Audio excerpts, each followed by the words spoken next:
పశ్చిమాసియాలో యుద్ధ భయాలు, అంతర్జాతీయ మార్కెట్లో డిమాండ్ కారణంగా బంగారం ధరలు ఆకాశమే హద్దుగా పెరిగిన విషయం తెలిసిందే.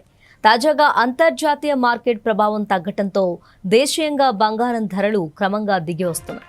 ఈ క్రమంలో కొనుగోలుదారులకు భారీ ఉపశమనం కలిగిస్తూ ఈరోజు మార్కెట్లో బంగారం ధరలు భారీ పతనాన్ని నమోదు చేశాయి. హైదరాబాద్తో పాటు దేశంలోని ప్రధాన నగరాల్లో 10 గ్రాముల 24 క్యారెట్ల బంగారం ధర ఏకంగా 1800 రూపాయల మేర తగ్గింది. అలాగే 10 గ్రాముల 22 క్యారెట్ల బంగారం ధర కూడా 1650 రూపాయల మేర క్షీణించింది. పెళ్లిళ్ల సీజన్ ముగియటం, అంతర్జాతీయంగా ఇన్వెస్టర్లు ప్రాఫిట్ బుకింగ్స్ కు మొగ్గు చూపటం వల్లే పసిడి ధరలు ఈ స్థాయిలో తగ్గుముఖం పట్టాయని మార్కెట్ నిపుణులు విశ్లేషిస్తున్నారు.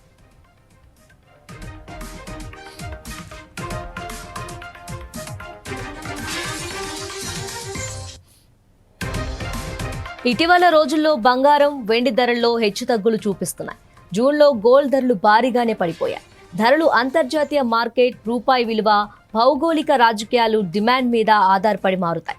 నేడు మరోసారి పసిడి ధరలు భారీగా తగ్గాయి. తులం బంగారం ధరపై 1800 రూపాయలు తగ్గింది. పుత్తడి ధరలు తగ్గుతూ ఉండటంతో సామాన్యుల్లో ఆశలు చిగురుస్తున్నాయి. గత కొన్ని నెలలుగా వేలకు వేలు పెరగటంతో గోల్డ్ అందని ద్రాక్షలా మారుతుందేమో అని కలవరపడిన వారుండరు. కానీ ప్రస్తుతం ధరలు దిగిస్తూ ఉండటంతో ఊరట చెందుతున్నారు. హైదరాబాద్లో 24 క్యారెట్ల బంగారం ధర గ్రాము 1,40,130 రూపాయలకు చేరింది. అలాగే 22 క్యారెట్ల 10 గ్రాముల పసిడి ధర 1,28,450 రూపాయలకు చేరింది. దేశ రాజధాని ఢిల్లీలో 24 క్యారెట్ల 10 గ్రాముల బంగారం ధర 1,40,280 రూపాయల వద్ద అమ్ముడవుతుంది. ఇక 22 క్యారెట్ల 10 గ్రాముల పసిడి ధర 1,28,600 రూపాయల వద్ద ట్రేడ్ అవుతుంది. అలాగే హైదరాబాద్లో కిలో సిల్వర్ ధర 2,45,000 రూపాయలకు చేరింది. ఢిల్లీలో కేజీ వెండి ధర 5,000 రూపాయలు తగ్గి 2,35,000 రూపాయల వద్ద సేల్ అవుతుంది.